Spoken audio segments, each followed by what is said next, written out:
চলতি অর্থবছরের প্রথম প্রান্তিকে বার্ষিক উন্নয়ন কর্মসূচি এডিপি বাস্তবায়ন হার গত অর্থবছরের একই সময়ের তুলনায় কিছুটা বেড়েছে। তবে একই সময়ে ব্যয় কমেছে 1057 কোটি টাকা।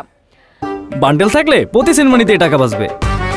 বিকাশ সেনমানি বান্ডেল কিনে জিতুন প্রতি লেনদেনে। আইএমইডির তথ্যে দেখা যায়, চলতি অর্থবছরের প্রথম 3 মাসে এডিপি বাস্তবায়নের হার 5.09%। গত অর্থবছরের একই সময়ে এই হার ছিল 4.75%।